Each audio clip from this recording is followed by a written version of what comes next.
Well, hundreds of thousands of people travel, or I should say fly every year with their pets, and it can cost anywhere from $125 up to $250 round, or I should say one way is what I was reading about. But what should we do? Dr. Rhonda Glanzer with the Main Street Veterinary Clinic in Lumberton, and what should we do to prepare our animal before we travel?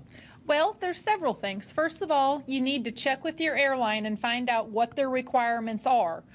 Some airlines will let you travel with the pet, others will not. Some have certain requirements such as health certificates and cage size, and you need to be sure you know what they're requiring so that you don't get to the airport with your pet ready to go and they look at you and say your pet Fluffy's not getting on the plane, and then what do you do? Yeah, and it could be the same way if you're going to a hotel. You may get to the hotel. Those are things you probably need to check on as well. Definitely, because not all hotels are pet friendly, and some are pet friendly, but they come with a little extra fee. So those are things you want to know before you get there.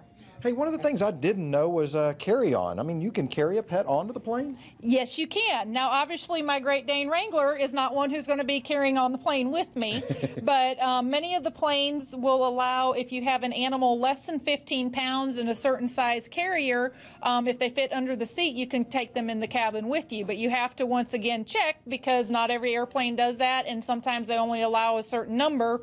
So if everybody wants to get on the plane in one day, you might not make it with your pet.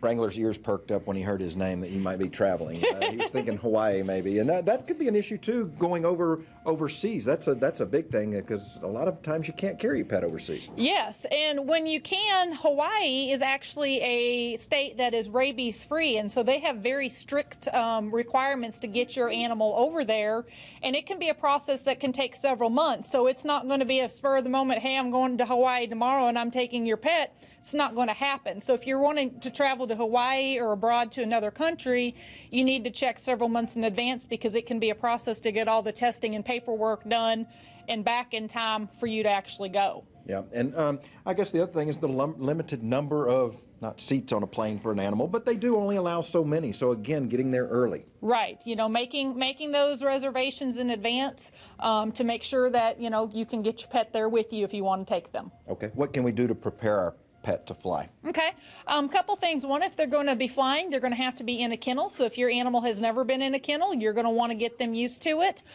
So start putting them in there. And if they're going to be on a long flight, maybe do some, I'll say, test runs, where they're in the kennel for several hours at home to get used to that.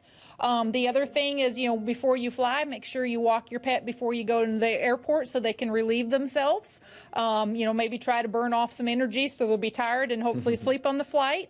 And then also, some animals, that are maybe a little high-strung or nervous, sometimes even need a little tranquilizer before they get on that airplane. And that's something you can discuss with your veterinarian to make sure they feel it's safe and that it's indicated.